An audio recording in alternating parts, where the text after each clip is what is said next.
Hi, my name is Tara Allen, and today I would really like to talk to you about stress. So I usually have some examples here, but stress is such an important aspect. Stress reduction is an important aspect of your overall health, and it can be linked to so many different things. So I'm just gonna go over a few points of what stress does to the body, and there's actually so much more that it does in a negative aspect. And then I actually have a stress inventory that I want to talk about, and then some ways to reduce it. So stress, it disrupts every system in the entire body, every single system. It suppresses the immune system, it upsets your digestive system, it actually disrupts your reproductive system, increases your risk of heart attack, stroke, and it actually speeds up the aging process. So you can actually kind of tell when somebody is stressed. They actually look older and they look really tired, because stress can be chronic or it can be temporary. There's different types of stress. There's like eustress, which is like fun, good stress, but there's also bad stress. So I'm kind of focusing on excess stress or bad stress to the body. It can cause depression, anger, and restlessness, where it can have sleep patterns disrupted, where you're getting too much sleep or too less of sleep because of racing thoughts. It can cause anxiety, memory issues, and I'll get to how it affects the brain last. Poor decision-making skills, interferes with brain synapses, which can actually cause you to have social anxiety, and it kills brain cells. It actually kills them. So chronic stress reduces the size of the brain, which is and particularly the prefrontal cortex. And prefrontal cortex part of the brain is actually responsible for memory and learning. So especially when you think of children, you really want to reduce the stress of maybe your kids, in the environment, or just any kind of way that you can de-stress for yourself and your child if you have children, because it is responsible for memory and learning. So I actually kind of just printed this. I spilled something on it, but I printed this stress inventory just from online. And I'm not going to go over every question, but it has questions front and back, and then it has a yes or no, and then so all you do is just make a check mark, yes or no. Sometimes you go to the doctor, or maybe counseling, or just inventories where you say, what kind of like that. And then it has a point system of 3.5, and then it has a scale. So just in particularly, do you experience some of these 3 times a week? Racing heartbeat, feeling lightheaded, because stress can actually make you feel lightheaded. Sweating, that's another thing. Fatigue, loss of appetite, a lot of stomach acid reflux. Stress can actually cause acid reflux. So you go over your inventory, yes or no, are these things happening to you? Headaches, that stress can produce headaches. So, and then those are physical symptoms. So here's a couple emotional symptoms, because stress is very highly, it disrupts every system of your body. So your emotional, do you feel rushed to get things done? Do you feel that you can't get caught up? Do you feel weighed down? Do you feel irritated? Do you work until bedtime? That's a big one for a lot of people. Do you hate to go home? Do you use medication or alcohol to help you sleep? So that's a big one. That's an emotional symptom. Do you drink more than 2 cups of coffee in the morning to combat daytime fatigue? More than 2. Do you find you're working more and relaxing less?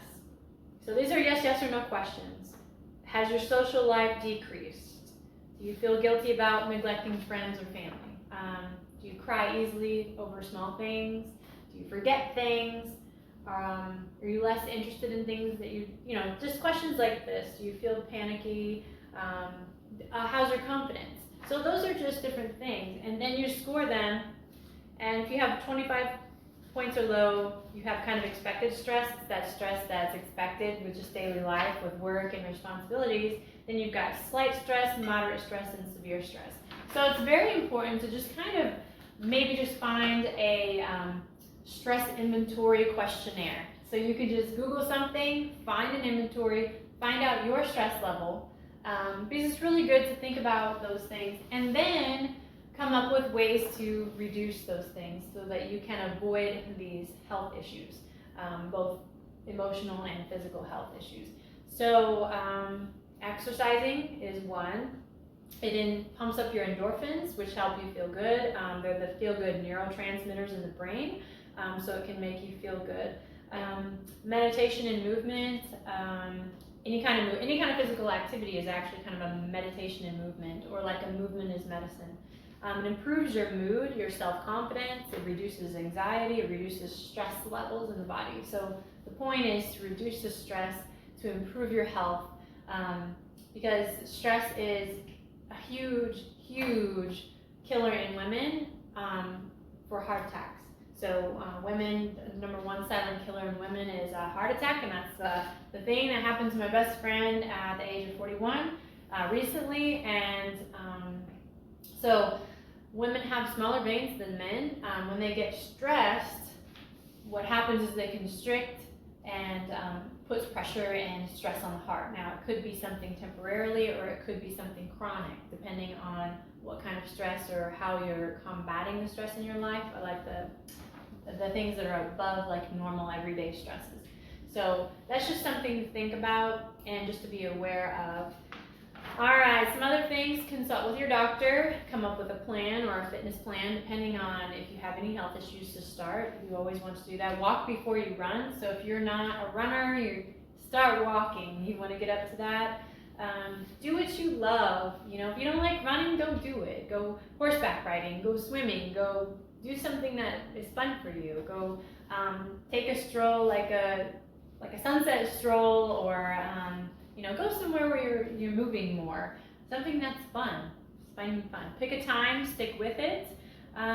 Set goals, find a friend, have accountability, change up your routine. Changing up your routine if you do have chronic stress and it's shrinking your brain, because it shrinks your brain, reduces the size of your brain.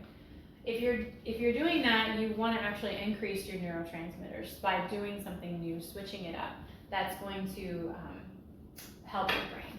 So, and then exercise equals less stress. So exercise, incorporating movement into your life is going to increase your stress. So number one, knowing what stress does to your body, both emotionally and physically. This is just a little piece of a full spectrum of things that stress does to your body. Number two, doing a stress inventory, finding a questionnaire online, making sure that you know what's pinpointing that stress, and then finding the root of that stress and then reducing it. And then number three, get moving more, get an exercise program, and remember that movement is medicine. Thank you.